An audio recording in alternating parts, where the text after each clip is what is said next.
Hi friends, ಎಲ್ರಿಗೂ ನಮಸ್ಕಾರ. ಜ್ಞಾನಗಂಗೋತ್ರಿ ಸಂಸ್ಥೆಯ ಇನ್ಕ್ವೆಸ್ಟ್ ಪ್ರಚಲಿತ ಘಟನೆಗಳ ಸರಣಿಗೆ ತಮ್ಮೆಲ್ಲರಿಗೂ ಮತ್ತೊಮ್ಮೆ ಸ್ವಾಗತ. ಇವತ್ತು ನಾವು ಸಂಚಿಕೆ ಸಂಖ್ಯೆ 789 ಡಿಸ್ಕಸ್ ಮಾಡ್ತಾ ಇದ್ದೇವೆ. ದಿನಾಂಕ 12 ಮತ್ತು 13 ಡಿಸೆಂಬರ್ 2024.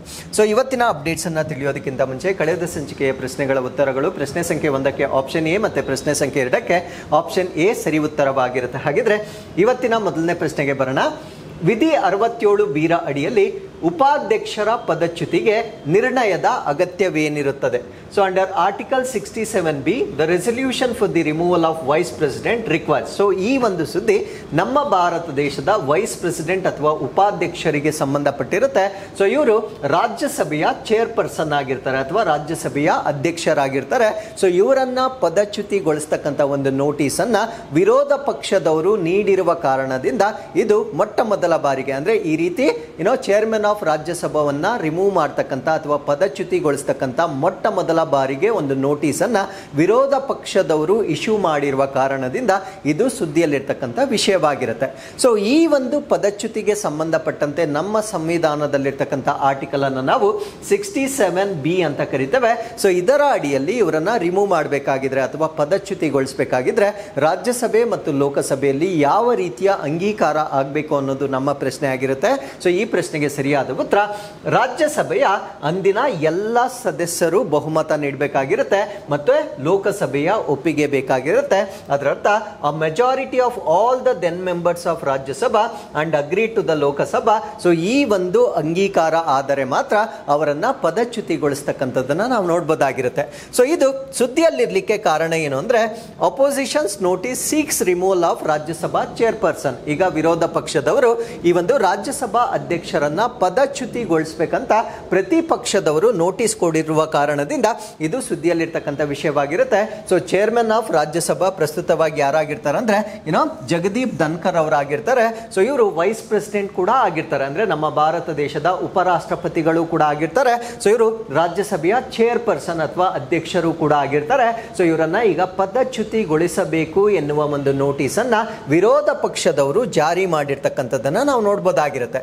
ಸೊ ಇದನ್ನ ಹಿಸ್ಟಾರಿಕಲಿ ನಾವು ನೋಡೋದಾದ್ರೆ first time in Indian parliamentary history ಅಂತ ಹೇಳ್ತೇವೆ. ಅಂದ್ರೆ ನಮ್ಮ ಭಾರತ ದೇಶದ ಸಂಸದೀಯ ಇತಿಹಾಸದಲ್ಲಿ ಉಪರಾಷ್ಟ್ರಪತಿಯನ್ನ ಪದಚ್ಯುತಿಗೊಳಿಸ್ತಕ್ಕಂಥ ಪ್ರಸ್ತಾವನೆಯನ್ನ ಇದೇ ಮೊಟ್ಟ ಮೊದಲ ಬಾರಿಗೆ ನಾವು ನೋಡ್ತಾ ಇರ್ತಕ್ಕಂಥದ್ದನ್ನ ನಾವು ನೋಡಬಹುದಾಗಿರುತ್ತೆ. ಸೊ ಈ ಒಂದು ನೋಟಿಸ್ ಅನ್ನ ಅವರೇನು ಇಶ್ಯೂ ಮಾಡಿರ್ತಾರೆ, ಈ ನೋಟಿಸ್ಗೆ 60ಕ್ಕಿಂತ ಹೆಚ್ಚು ಎಂಪಿಗಳು ಬೇರೆ ಬೇರೆ ಪಾರ್ಟೀಸ್ಗೆ ಸೇರಿರ್ತಕ್ಕಂಥ 60ಕ್ಕಿಂತ ಹೆಚ್ಚು ಸಂಸದೀಯರು ತಮ್ಮ ಒಂದು ಅಂಗೀಕಾರವನ್ನ ಅಥವಾ ಒಂದು ನೋಟಿಸ್ಗೆ ಸಹಿ ಹಾಕಿರ್ತಕ್ಕಂಥದ್ದನ್ನ ನಾವಿಲ್ಲಿ ಗಮನಿಸಬಹುದಾಗಿರುತ್ತೆ. ಹಾಗಿದ್ರೆ ಅದಕ್ಕೆ ಒಂದು ರೀಸನ್ ಬೇಕಾಗಿರುತ್ತೆ. ಯಾವ ಕಾರಣಕ್ಕಾಗಿ ಈ ಒಂದು ನೋಟಿಸ್ ಅನ್ನ ಅವರು ಇಶ್ಯೂ ಮಾಡಿದ್ದಾರೆ? ಸೊ ಅಪೋಸಿಷನ್ ಪಾರ್ಟಿ ಕ್ಲೇಮ್ ಮಾಡ್ತಾ ಇರ್ತಕ್ಕಂಥದ್ದು ಏನು ಅಂದ್ರೆ is running the house in partisan manner ಅಂತ ಹೇಳ್ತಾರೆ. ಅಂದ್ರೆ ಅವರು ಪಕ್ಷಪಾತವನ್ನ ಮಾಡ್ತಾ ಇದ್ದಾರೆ. ಆಡಳಿತ ಪಕ್ಷಕ್ಕೆ ಹೆಚ್ಚಿನ ಅವಕಾಶಗಳನ್ನ ಕೊಡ್ತಾರೆ, ವಿರೋಧ ಪಕ್ಷಕ್ಕೆ ಅವರು ಅವಕಾಶಗಳನ್ನ ಕೊಡ್ತಾ ಇಲ್ಲ.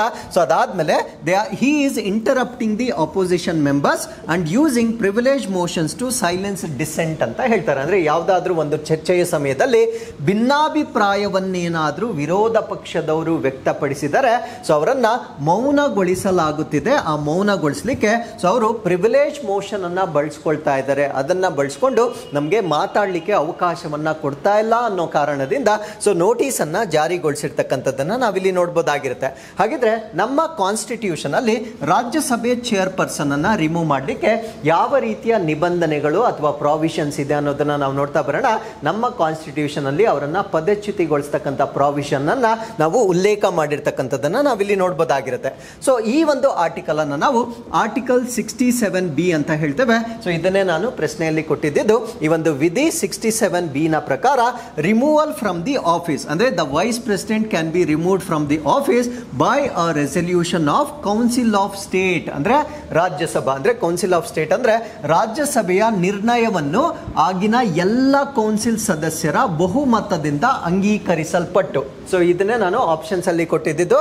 So removal from the office by resolution ಆ ಒಂದು ನಿರ್ಣಯ ಅಂತ ಹೇಳ್ತೇವೆ. ಸೊ ಕೌನ್ಸಿಲ್ ಆಫ್ ಸ್ಟೇಟ್ಸ್ ಅದನ್ನ ನಾವು ರಾಜ್ಯಸಭಾ ಅಂತ ಹೇಳ್ತೇವೆ. ಸೊ ಅದನ್ನ ಅದನ್ನ ಮೆಜಾರಿಟಿ ಆಗಿ ಅದನ್ನ ಪಾಸ್ ಮಾಡಬೇಕಾಗಿರುತ್ತೆ. ದೆನ್ ಮೆಂಬರ್ಸ್ ಅಂದ್ರೆ ಆಗಿನ ಸದಸ್ಯರ ಸಂಖ್ಯೆ ಎಷ್ಟಿರುತ್ತೆ, ಸೊ ಅವರ ಬಹುಮತ ಬೇಕಾಗಿರುತ್ತೆ. ಅದರ ಜೊತೆಗೆ agree to by the house of the people ಅಂದ್ರೆ ಲೋಕಸಭೆ ಅಂತ ನಾವೇನು ಹೇಳ್ತೇವೆ, ಸೊ ಅದರಲ್ಲಿ ಸಮ್ಮತಿಸಿದರ ನಂತರ ಅಥವಾ ಸಮ್ಮತಿಸುವ ಮುಖಾಂತರ ಅವರನ್ನ ಪದಚ್ಯುತಿಗೊಳಿಸ್ತಕ್ಕಂಥದ್ದನ್ನ ನಾವಿಲ್ಲಿ ನೋಡ್ಬೋದಾಗಿರುತ್ತೆ. ಸೊ ಇದು ನಮ್ಮ ಕಾನ್ಸ್ಟಿಟ್ಯೂಷನ್ ಅಲ್ಲಿ ಆರ್ಟಿಕಲ್ 67B ನ ಅಡಿಯಲ್ಲಿ ವೈಸ್ ಪ್ರೆಸಿಡೆಂಟ್ ಆಫ್ ಇಂಡಿಯಾನ ರಿಮೂವ್ ಮಾಡಲಿಕ್ಕೆ ಬಂದಿರತಕ್ಕಂಥ ಒಂದು ಪ್ರಾವಿಷನ್ ಆಗಿರುತ್ತೆ. ಸೊ ಯಾವ ಸ್ಟೆಪ್ಸ್ ಅನ್ನ ಫಾಲೋ ಮಾಡಬೇಕಾಗಿರುತ್ತೆ ಅಂದ್ರೆ ಅವರನ್ನ ಪದಚ್ಯುತಿಗೊಳಿಸಲಿಕ್ಕೆ ಯಾವ ಹಂತಗಳಲ್ಲಿ ಆ ಒಂದು ಪ್ರೋಸೆಸ್ ನಡೆಯುತ್ತೆ ಅಂತ ನಾವು ನೋಡೋದಾದ್ರೆ, ಮೊದಲನೇ ಹಂತವನ್ನ ನಾವು ಇನಿಸಿಯೇಷನ್ ಆಫ್ ರೆಸಲ್ಯೂಷನ್ ಅಂತ ಹೇಳ್ತೇವೆ, ಅಂದ್ರೆ ನಿರ್ಣಯದ ಪ್ರಾರಂಭ ಅಂತ ಹೇಳ್ತೇವೆ. ಸೊ ಈ ಒಂದು ಪ್ರಾರಂಭದಲ್ಲಿ it begins with the introduction of the resolution in the Rajya Sabha. So ರಾಜ್ಯಸಭೆಯಲ್ಲಿ ಏನಾಗುತ್ತೆ ಅಂದ್ರೆ ನಿರ್ಣಯವನ್ನ ಪರಿಚಯಿಸುವುದರೊಂದಿಗೆ ಪದಚ್ಯುತಿ ಪ್ರಕ್ರಿಯೆ ಪ್ರಾರಂಭವಾಗುತ್ತೆ. ಅಂದ್ರೆ ಈ ಒಂದು ರಿಮೂವಲ್ ಎಲ್ಲಿ ಸ್ಟಾರ್ಟ್ ಆಗುತ್ತೆ ಅಂದ್ರೆ ರಾಜ್ಯಸಭೆಯಲ್ಲಿ ಪ್ರಾರಂಭ ಆಗ್ತಕ್ಕಂಥದ್ದನ್ನ ನಾವು ನೋಡಬಹುದಾಗಿರುತ್ತೆ. A 14-day prior notice must be given signed by at least 1/4 of the total members of the Rajya Sabha. So ಆ ಒಂದು ನೋಟಿಸ್ ಅನ್ನ ಅವರೇನಾದ್ರೂ ಕೊಡಬೇಕಾಗಿದ್ರೆ ರಾಜ್ಯಸಭೆಯ ಒಟ್ಟು ಸದಸ್ಯರ ಸಂಖ್ಯೆ ಏನಿರುತ್ತೆ ಅದರಲ್ಲಿ ಕನಿಷ್ಠ 1/4 ಜನರು ಸಹಿ ಮಾಡಿದ ಸೂಚನೆಯನ್ನು 14 ದಿನಗಳ ಮುಂಚಿತವಾಗಿ ನೀಡಬೇಕಾಗಿರುತ್ತೆ. ಸೊ ಎಷ್ಟು ಭಾಗ ಅಂದ್ರೆ 1/4 ರಾಜ್ಯಸಭೆಯ ಒಟ್ಟು ಸದಸ್ಯರು 14 ದಿನಗಳ ಮುಂಚಿತವಾಗಿ ತಮ್ಮ ಒಂದು ಸಹಿಯನ್ನ ಹಾಕಿ ಆ ಒಂದು ಸೂಚನೆಯನ್ನ ಕೊಡಬೇಕಾಗಿರುತ್ತೆ. ಅವಾಗ ಮಾತ್ರ ಅದನ್ನ ಅಕ್ಸೆಪ್ಟ್ ಮಾಡ್ತಕ್ಕಂಥದ್ದನ್ನ ನಾವಿಲ್ಲಿ ನೋಡ್ಬೋದಾಗಿರುತ್ತೆ. ಸೊ ಅದಾದ್ಮೇಲೆ ಏನಾಗುತ್ತೆ ಅಂದ್ರೆ ಇದು ರಾಜ್ಯಸಭೆಯಲ್ಲಿ ಪಾಸ್ ಆಗಬೇಕಾಗಿರುತ್ತೆ ಅಥವಾ ಅಂಗೀಕಾರ ಆಗಬೇಕಾಗಿರುತ್ತೆ. The resolution must be passed in Rajya Sabha by majority of its total members ಅಂದ್ರೆ ರಾಜ್ಯಸಭೆಯಲ್ಲಿ ಇರ್ತಕ್ಕಂಥ ಒಟ್ಟು ಸದಸ್ಯತ್ವದ ಬಹುಮತದಿಂದ ಅದು ಅಂಗೀಕಾರ ಆಗಬೇಕಾಗಿರುತ್ತೆ. ಸೊ ಆ ಟೋಟಲ್ ಮೆಂಬರ್ಶಿಪ್ ಏನಿರುತ್ತೆ ಸೊ ಅದರಿಂದ ಅದು ಮೆಜಾರಿಟಿ ಮುಖಾಂತರ ಅದು ಅಂಗೀಕಾರ ಆಗಬೇಕಾಗಿರುತ್ತೆ ರಾಜ್ಯಸಭೆಯಲ್ಲಿ. ಸೊ ಅದಾದ್ಮೇಲೆ ಅದೆಲ್ಲಿಗೆ ಹೋಗುತ್ತೆ ಅಂದ್ರೆ ಲೋಕಸಭೆಗೆ ಹೋಗುತ್ತೆ. ಲೋಕಸಭೆಯಲ್ಲಿ ಯಾವ ರೀತಿಯ ಒಂದು ಅಗ್ರಿಮೆಂಟ್ ಬೇಕಾಗಿರುತ್ತೆ ಅಥವಾ ಒಪ್ಪಂದ ಬೇಕಾಗಿರುತ್ತೆ ಅಂದ್ರೆ resolution must then be agree to by simple majority. ಇಲ್ಲಿ ನೋಡಿ ಮೆಜಾರಿಟಿ ಬೇಕಾಗಿತ್ತು ಅಥವಾ ಬಹುಮತ ಬೇಕಾಗಿತ್ತು, ಇಲ್ಲಿ ಸಿಂಪಲ್ ಮೆಜಾರಿಟಿ ಅಥವಾ ಸರಳ ಬಹುಮತ ಬೇಕಾಗಿರುತ್ತೆ. ಸರಳ ಬಹುಮತ ಅಂದ್ರೆ majority of members present and voting ಅಂದ್ರೆ ಅಲ್ಲಿರ್ತಕ್ಕಂಥ ಹಾಜರಿರುವ ಮತ್ತು ಮತ ಚಲಾಯಿಸುವ ಬಹುಪಾಲು ಸದಸ್ಯರ ಒಪ್ಪಿಗೆಯನ್ನ ಕೊಡಬೇಕಾಗಿರುತ್ತೆ. ಸೊ ಇವೆರಡು ಒಪ್ಪಿಗೆಯನ್ನ ನೀಡಿದ್ದೇ ಆದಲ್ಲಿ ಸೊ ಇವರನ್ನ ಪದಚ್ಯುತಿಗೊಳಿಸ್ತಕ್ಕಂಥ ಒಂದು ಪ್ರೊಸೀಜರ್ ಅನ್ನ ನಾವಿಲ್ಲಿ ನೋಡಬಹುದಾಗಿರುತ್ತೆ. ಹಾಗಿದ್ರೆ ಅಧ್ಯಕ್ಷರ ಪಾತ್ರ ಅಥವಾ ಚೇರ್ಪರ್ಸನ್ ನ ರೋಲ್ ಏನು ಅಂತ ನಾವು ನೋಡೋದಾದ್ರೆ, ಡ್ಯೂರಿಂಗ್ ದಿ ಪ್ರೊಸೀಡಿಂಗ್ ಅಂದ್ರೆ ಈ ಒಂದು ಪ್ರಕ್ರಿಯೆ, ಯಾವ ಪ್ರಕ್ರಿಯೆ, ಪದಚ್ಯುತಿಗೊಳಿಸ್ತಕ್ಕಂಥ ಪ್ರಕ್ರಿಯೆ ಸಮಯದಲ್ಲಿ ಈ ಒಂದು ಚೇರ್ಪರ್ಸನ್ ಅಂದ್ರೆ ರಾಜ್ಯಸಭೆಯ ಅಧ್ಯಕ್ಷರ ಪಾತ್ರ ಏನು ಅಂತ ನಾವು ನೋಡೋದಾದ್ರೆ, chairperson does not preside over the Rajya Sabha session. Obviously ಅವರನ್ನ ಪದಚ್ಯುತಿಗೊಳಿಸ್ತಕ್ಕಂಥ ಸೆಷನ್ ಅನ್ನ ಅವರೇ ಪ್ರಿಸೈಡ್ ಮಾಡಕ್ಕಾಗೋದಿಲ್ಲ. ಹಾಗಿದ್ರೆ ಅವರ ಸ್ಥಾನದಲ್ಲಿ ಯಾರು ಇರ್ಬೋದು ಅಂತ ನಾವು ನೋಡೋದಾದ್ರೆ ಡೆಪ್ಯೂಟಿ ಚೇರ್ಪರ್ಸನ್ ಅಂತ ಹೇಳ್ತೀವಿ. ಅಂದ್ರೆ ಉಪಸಭಾಪತಿ ಆ ಒಂದು ಸೆಷನ್ ಅನ್ನ ನಡೆಸಬಹುದಾಗಿರುತ್ತೆ. Or another member presides over the discussion ಅಂದ್ರೆ ಈ ಒಂದು ಚರ್ಚೆಯಲ್ಲಿ ಅಧ್ಯಕ್ಷರ ಬದಲಾಗಿ ಉಪಸಭಾಪತಿಯನ್ನ ಮತ್ತೆ ಇನ್ನೊಬ್ಬ ಸದಸ್ಯರು ಚರ್ಚೆಯ ಅಧ್ಯಕ್ಷತೆಯನ್ನ ವಹಿಸ್ತಕ್ಕಂಥದ್ದನ್ನ ನಾವು ನೋಡಬಹುದಾಗಿರುತ್ತೆ. ಸೊ ಇದು ರೋಲ್ ಆಫ್ ದಿ ಚೇರ್ಪರ್ಸನ್ ಅಥವಾ ಅಧ್ಯಕ್ಷರ ಪಾತ್ರವನ್ನ ನಾವು ನೋಡಬಹುದಾಗಿರುತ್ತೆ. ಸೊ ಹಾಗಿದ್ರೆ ಪದಚ್ಯುತಿಗೆ ಕಾರಣಗಳೇನು ಅಂದ್ರೆ ಇವರನ್ನ ಪದಚ್ಯುತಿಗೊಳಿಸಬೇಕಾದ್ರೆ ಯಾವ ಗ್ರೌಂಡ್ಸ್ ಮೇಲೆ ಅಥವಾ ಯಾವ ಆಧಾರದ ಮೇಲೆ ಅವರನ್ನ ನಾವು ರಿಮೂವ್ ಮಾಡಬಹುದು ಅಂದ್ರೆ, constitution does not specify the ground for removal. So this is the problem. ನಮ್ಮ ಸಂವಿಧಾನದಲ್ಲಿ ಅವರನ್ನ ಪದಚ್ಯುತಿಗೊಳಿಸಲಿಕ್ಕೆ ಯಾವುದೇ ರೀತಿಯ ನಿರ್ದಿಷ್ಟವಾದ ಅಂಶಗಳನ್ನ ನೀಡಿರೋದಿಲ್ಲ. But however it is typically based on the violation of the constitution, misconduct and incapability ಅಂತ ಕರಿತೇವೆ. ಅಂದ್ರೆ ಸಾಮಾನ್ಯವಾಗಿ ಅವರು ಸಂವಿಧಾನವನ್ನೇನಾದರೂ ಉಲ್ಲಂಘನೆ ಮಾಡಿದ್ದರೆ, ದುರ್ನಡತೆಯನ್ನ ಅವರೇನಾದರೂ ತೋರಿಸಿದ್ರೆ, ಅದ್ರ ಜೊತೆಗೆ ಅಸಮರ್ಥತೆಯಂತಹ ಕಾರಣಗಳನ್ನ ಹೊಂದಿದ್ದರೆ ಮಾತ್ರ ಅವರನ್ನ ಪದಚ್ಯುತಿಗೊಳಿಸ್ತಕ್ಕಂಥ ಒಂದು ಪ್ರಾವಿಷನ್ ಅನ್ನ ನಮ್ಮ ಕಾನ್ಸ್ಟಿಟ್ಯೂಷನ್ ಅಲ್ಲಿ ನೋಡಬಹುದಾಗಿರುತ್ತೆ. So with this let's get in to question number 2. United Nations Environment Programme 2024ರ ಚಾಂಪಿಯನ್ ಆಫ್ ದಿ ಅರ್ತ್ ಪ್ರಶಸ್ತಿಯನ್ನು ಯಾರಿಗೆ ನೀಡಲಾಗಿದೆ? Who has been awarded the Champion of the Earth award by United Nations Environment Programme 2024. So ಇದು ಈ ವರ್ಷದ ಒಂದು ಪರಿಸರ ಸೇವೆಗೆ ಕೊಡುಗೆಯನ್ನು ಕೊಟ್ಟಿರ್ತಕ್ಕಂಥವ್ರಿಗೆ ಅಂಥವರನ್ನು ಗುರುತಿಸಿ ಕೊಡ್ತಕ್ಕಂಥ ಒಂದು ಪ್ರಶಸ್ತಿಯಾಗಿರುತ್ತೆ. ಸೊ ಈ ವರ್ಷ ನಮ್ಮ ಭಾರತ ದೇಶದ ಮಾಧವ್ ಗಾಡ್ಗಿಲ್ ರವರಿಗೆ ಸೊ ಈ ಒಂದು ಅವಾರ್ಡನ್ನು ನೀಡಿರ್ತಕ್ಕಂಥದ್ದನ್ನು ನಾವು ನೋಡ್ಬೋದಾಗಿರುತ್ತೆ. ಸೊ ಗಾಡ್ಗಿಲ್ ಬಗ್ಗೆ ಡೆಫಿನೆಟ್ಲಿ ನಮ್ಮೆಲ್ಲರಿಗೂ ಗೊತ್ತಿರುತ್ತೆ. ಸೊ ವೆಸ್ಟರ್ನ್ ಘಾಟ್ಸನ್ನು ಪ್ರೊಟೆಕ್ಟ್ ಮಾಡಲಿಕ್ಕೆ ಇವರು ಒಂದು ಕಮಿಟಿಯ ಅಧ್ಯಕ್ಷರಾಗಿರ್ತಾರೆ ಅಥವಾ ಹೆಡ್ ಆಫ್ ದಿ ಕಮಿಟಿ ಆಗಿರ್ತಾರೆ. ಸೊ ಅವರು ತಮ್ಮ ಒಂದು ರಿಪೋರ್ಟನ್ನು ಸಬ್ಮಿಟ್ ಮಾಡಿರ್ತಾರೆ. ಸೊ ಈ ಒಂದು ಟೈಮ್ ಲೈನ್ ನಮಗೆ ಬಹಳ ಇಂಪಾರ್ಟೆಂಟ್ ಆಗುತ್ತೆ. ಸೊ ಈ ಒಂದು ವೆಸ್ಟರ್ನ್ ಘಾಟ್ಸ್ಗೆ ಸಂಬಂಧಪಟ್ಟಂತೆ ಪ್ರಮುಖವಾಗಿ 2 ಕಮಿಟಿಗಳಿರ್ತವೆ. ಸೊ ಅದು ಯಾವಾಗ ಸ್ಥಾಪನೆ ಆಯಿತು, ಯಾವಾಗ ವರದಿ ಕೊಟ್ಟರು, ಎಲ್ಲದರ ಬಗ್ಗೆ ಒಂದು ಬ್ರೀಫ್ ಆಗಿ ನಾನು ಇಲ್ಲಿ ಹೇಳ್ತಾ ಬರ್ತೇನೆ. ಸೊ ಮಾರ್ಚ್ 2010ರಂದು ಮಿನಿಸ್ಟ್ರಿ ಆಫ್ ಎನ್ವೈರನ್ಮೆಂಟ್ ಮತ್ತು ಫಾರೆಸ್ಟ್ ಏನಿರುತ್ತೆ, ಸೊ ಇವರು ಮಾಧವ್ ಗಾಡ್ಗಿಲ್ ಅನ್ನ ಒಂದು ಕಮಿಟಿ ಅಂದರೆ ವೆಸ್ಟರ್ನ್ ಘಾಟ್ಸ್ ಅನ್ನ ಪ್ರೊಟೆಕ್ಟ್ ಮಾಡಲಿಕ್ಕೆ ಶಿಫಾರಸುಗಳನ್ನು ಕೊಡಲಿಕ್ಕೆ ಮಾರ್ಚ್ 2010ರಲ್ಲಿ ಮಾಧವ್ ಗಾಡ್ಗಿಲ್ ಅವರ ನೇತೃತ್ವದಲ್ಲಿ ಒಂದು ಕಮಿಟಿಯನ್ನು ಸ್ಥಾಪನೆ ಮಾಡ್ತಾರೆ. ಸೊ ಅವ್ರೇನು ಮಾಡ್ತಾರೆ ಅಂದರೆ ನೋಡಿ, 2010ರಲ್ಲಿ ಇದು ಸ್ಥಾಪನೆ ಆಗುತ್ತೆ. ಸೊ 2011ರವರೆಗೆ ಅವರು ವೇರಿಯಸ್ ಸರ್ವೆಗಳನ್ನು ಮಾಡ್ತಾರೆ. ಅಂದರೆ ವೆಸ್ಟರ್ನ್ ಘಾಟ್ಸ್ಗೆ ಸಂಬಂಧಪಟ್ಟಂತೆ ಸಾಕಷ್ಟು ಸಮೀಕ್ಷೆಗಳನ್ನು ಮಾಡ್ತಾರೆ. ಇಷ್ಟೆಲ್ಲ ಸಮೀಕ್ಷೆಗಳನ್ನು ಮಾಡಿದ ನಂತರ ಆಗಸ್ಟ್ನಿಂದ ಅವರು ಸಮೀಕ್ಷೆ ಮಾಡಲಿಕ್ಕೆ ಸ್ಟಾರ್ಟ್ ಮಾಡ್ತಾರೆ. ಸೆಪ್ಟೆಂಬರ್ 2011ಕ್ಕೆ ತಮ್ಮ ಒಂದು ವರದಿಯನ್ನು ಅಥವಾ ರಿಪೋರ್ಟನ್ನು ಸಚಿವಾಲಯಕ್ಕೆ ಅಥವಾ ಮಿನಿಸ್ಟ್ರಿಗೆ ಸಬ್ಮಿಟ್ ಮಾಡ್ತಾರೆ. ಸೊ ಅದಾದ್ಮೇಲೆ ಏನಾಗುತ್ತೆ ಅಂದರೆ ಮುಂದಿನ ವರ್ಷ ಅಂದರೆ 2011ಕ್ಕೆ ಅವ್ರು ಸಬ್ಮಿಟ್ ಮಾಡ್ತಾರೆ. ಇಲ್ಲಿ ನೋಡಿ, 10ಗೆ ಅವರು ಅಪಾಯಿಂಟ್ ಆದರು. 11 ಆಗಸ್ಟಲ್ಲಿ ಅವರು ಸರ್ವೆ ಮಾಡಲಿಕ್ಕೆ ಸ್ಟಾರ್ಟ್ ಮಾಡ್ತಾರೆ. ಅದೇ ವರ್ಷ ಸೆಪ್ಟೆಂಬರ್ಗೆ ತಮ್ಮ ರಿಪೋರ್ಟನ್ನು ಕೂಡ ಸಬ್ಮಿಟ್ ಮಾಡಿಬಿಡ್ತಾರೆ. ಆ ಸಬ್ಮಿಟ್ ಮಾಡಿದ ನಂತರ ಮಿನಿಸ್ಟ್ರಿ ಅಂದರೆ ಸಚಿವಾಲಯ ಏನು ಮಾಡುತ್ತೆ ಅಂದರೆ ಆಗಸ್ಟ್ 2012ಕ್ಕೆ ಅಂದರೆ ಮುಂದಿನ ವರ್ಷದಲ್ಲಿ ಮಿನಿಸ್ಟ್ರಿ ಇನ್ನೊಂದು ಕಮಿಟಿಯನ್ನು ಫಾರ್ಮೇಷನ್ ಮಾಡುತ್ತೆ.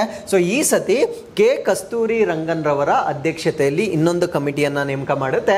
ಏನಕ್ಕೆ ನೇಮಕ ಮಾಡುತ್ತೆ ಅಂದರೆ ಸೊ ಇವ್ರು ಮಾಡಿರ್ತಕ್ಕಂಥ ಶಿಫಾರಸುಗಳನ್ನು ಅಂದರೆ ಮಾಧವ್ ಗಾಡ್ಗಿಲ್ ಮಾಡಿರ್ತಕ್ಕಂಥ ಶಿಫಾರಸುಗಳನ್ನು ರಿವ್ಯೂ ಮಾಡಲಿಕ್ಕೆ ಅಥವಾ ಪರಿಶೀಲನೆ ಮಾಡಲಿಕ್ಕೆ ಸೊ ಇನ್ನೊಂದು ಕಮಿಟಿಯನ್ನು ಸ್ಥಾಪನೆ ಮಾಡ್ತಾರೆ. ಸೊ ಅವರು ಕೂಡ 2013ರಲ್ಲಿ ಅಂದರೆ ಈ ಕಸ್ತೂರಿ ರಂಗನ್ ಕಮಿಟಿ ನೇಮಕ ಆಗಿರ್ತಕ್ಕಂಥದ್ದು 2012ಅಲ್ಲಿ. ಸೊ ಒಂದು ವರ್ಷದ ನಂತರ ಅಂದರೆ ಏಪ್ರಿಲ್ 2013ಕ್ಕೆ ಅವರು ಕೂಡ ತನ್ನ ವರದಿಯನ್ನು ಸಬ್ಮಿಟ್ ಮಾಡ್ತಾರೆ.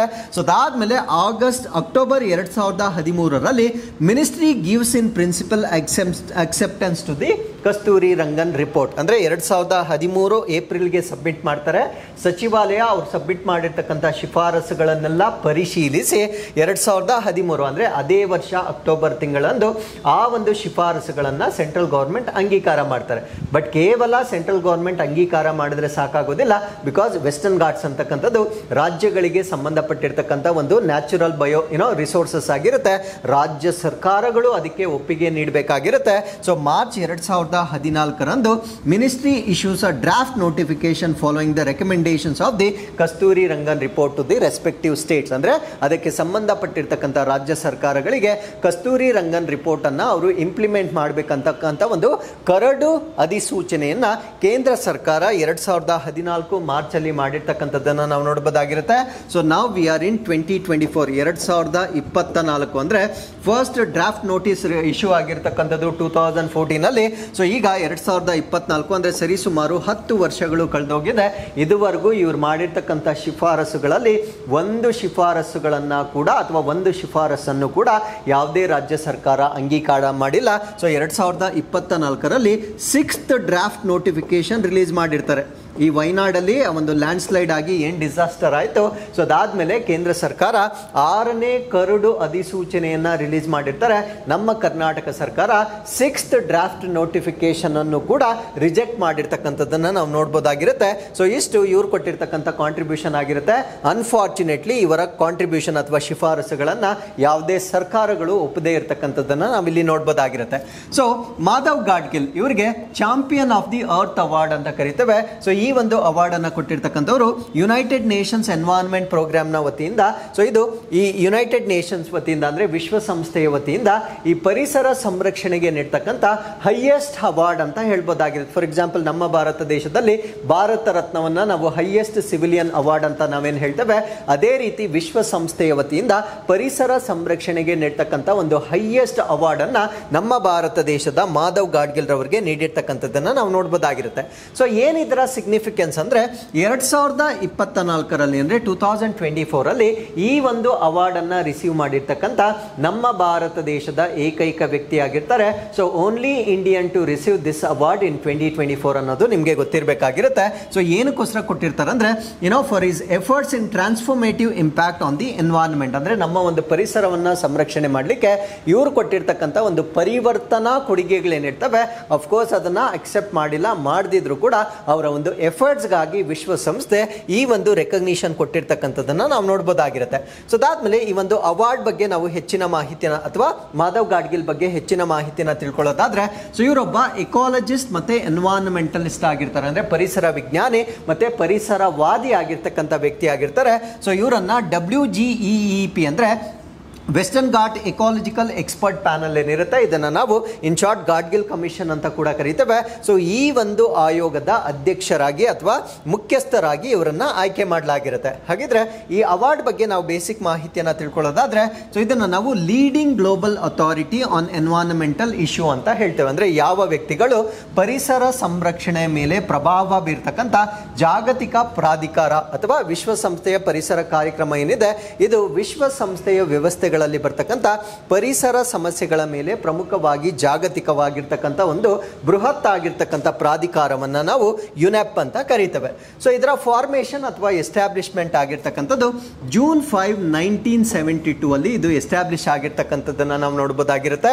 So United Nation conference on human environment held in Stockholm ಅಲ್ಲಿ ಒಂದು ಸಭೆ ನಡೆಯುತ್ತೆ. ಯಾವ ವರ್ಷದಲ್ಲಿ ಅಂದ್ರೆ 1972 ಜೂನ್ 5ನೇ ತಾರೀಕು ಸ್ಟಾಕ್ಹೋಮ್ ನಲ್ಲಿ ಒಂದು ಸಭೆ ನಡೆಯುತ್ತೆ. ಆ ಸಭೆಯನ್ನು ನಾವೇನಂತ ಕರಿತೀವಿ ಅಂದ್ರೆ ಮಾನವ ಪರಿಸರದ ಮೇಲಿನ ವಿಶ್ವಸಂಸ್ಥೆಯ ಸಮ್ಮೇಳನ ಅಂತ ಹೇಳ್ತೇವೆ.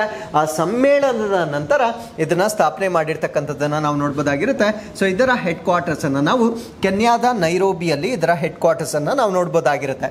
ಸೊ ಇದರ ಮಿಷನ್ ಅಥವಾ ಧ್ಯೇಯವಾಕ್ಯ ಏನು ಅಂದ್ರೆ, inspire, inform and enable nations and peoples to improve their quality of life without compromising that of the future generations. ಅಂದ್ರೆ ಮುಂದಿನ ಪೀಳಿಗೆಗೆ ಯಾವುದೇ ಒಂದು ತೊಂದರೆಯನ್ನ ಉಂಟು ಮಾಡದೆ ನಮ್ಮ ಒಂದು ಎನ್ವೈರನ್ಮೆಂಟ್ ಅಥವಾ ಪರಿಸರವನ್ನ ಸಂರಕ್ಷಣೆ ಮಾಡಲಿಕ್ಕೆ ರಾಷ್ಟ್ರಗಳಿಗೆ ಬೆಂಬಲವನ್ನ ಕೊಡ್ತಕ್ಕಂಥದ್ದು ಸೊ ಇದರ ಧ್ಯೇಯವಾಕ್ಯವಾಗಿ ಅಥವಾ ಮೋಟೋ ಆಗಿ ನಾವು ನೋಡ್ಬೋದಾಗಿರುತ್ತೆ. ಸೊ ಇದು ಯಾವ ಒಂದು ಏರಿಯಾಗಳ ಮೇಲೆ ಫೋಕಸ್ ಮಾಡುತ್ತೆ ಅಂದ್ರೆ, ಈ ಕ್ಲೈಮೇಟ್ ಚೇಂಜ್, ಹವಾಮಾನ ಬದಲಾವಣೆ, ನೇಚರ್ ಅಂಡ್ ಬಯೋಡೈವರ್ಸಿಟಿ ಲಾಸ್ ಅಂದ್ರೆ ನಮ್ಮ ಒಂದು ಪರಿಸರ ಮತ್ತು ಜೀವ ವೈವಿಧ್ಯತೆ ನಷ್ಟ ಆಗಿರ್ಬೋದು, ಪೊಲ್ಯೂಷನ್, ಮಾಲಿನ್ಯ ಆಗಿರ್ಬೋದು, ಸಸ್ಟೈನಬಲ್ ಡೆವಲಪ್ಮೆಂಟ್ ಅಥವಾ ಸುಸ್ಥಿರ ಅಭಿವೃದ್ಧಿ ಗುರಿಗಳೇನಿರುತ್ತೆ, ಸೊ ಇದರ ಮೇಲೆ ಇದು ಫೋಕಸ್ ಮಾಡ್ತಕ್ಕಂಥದ್ದನ್ನ ನಾವಿಲ್ಲಿ ನೋಡ್ಬೋದಾಗಿರುತ್ತೆ. ಸೊ ಈ ಒಂದು ಸಸ್ಟೈನಬಲ್ ಡೆವಲಪ್ಮೆಂಟಲ್ ಗೋಲ್ಸ್ ಏನಿರುತ್ತೆ, ಯುನೆಪ್ ಅಥವಾ ಯುನೈಟೆಡ್ ನೇಷನ್ ಎನ್ವೈರನ್ಮೆಂಟ್ ಪ್ರೋಗ್ರಾಮ್ ಏನಿರುತ್ತೆ, it supports it's 193 member States in achieving 17 sustainable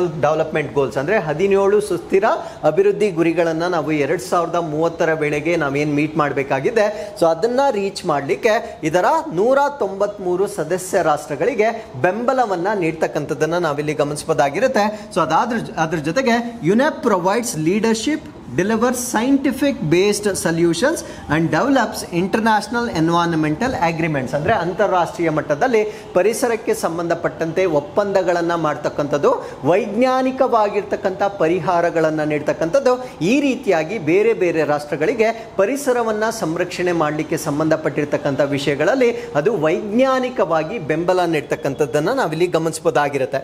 so ಅದಾದ್ಮೇಲೆ it also helps national governments achieve environmental targets. ಅಂದರೆ ರಾಷ್ಟ್ರೀಯ ಸರ್ಕಾರಗಳಿಗೆ ಅವರ ಪರಿಸರದ ಗುರಿಗಳೇನಿರ್ತವೆ ಅದನ್ನು ಸಾಧಿಸಲಿಕ್ಕೂ ಕೂಡ ಇದು ಸಪೋರ್ಟ್ ಮಾಡುತ್ತೆ. ಫಾರ್ ಎಕ್ಸಾಂಪಲ್ ನಮ್ಮ ಭಾರತ ದೇಶ 2070 ಅಂದರೆ 2070 ವೇಳೆಗೆ ನೆಟ್ ಝೀರೋವನ್ನು ಅಚೀವ್ ಮಾಡ್ತಕ್ಕಂಥ ಒಂದು ಟಾರ್ಗೆಟ್ ಅನ್ನು ಇಟ್ಕೊಂಡಿರುತ್ತೆ. ಸೊ ಈ ರೀತಿಯ ಗುರಿಗಳನ್ನು ನಾವು ಸಾಧಿಸಬೇಕಾಗಿದ್ದರೆ ಸೊ ಯುನೆಪ್ ನಮಗೆ ಸಪೋರ್ಟ್ ಮಾಡ್ತಕ್ಕಂಥದ್ದನ್ನು ನಾವು ನೋಡ್ಬೋದಾಗಿರುತ್ತೆ.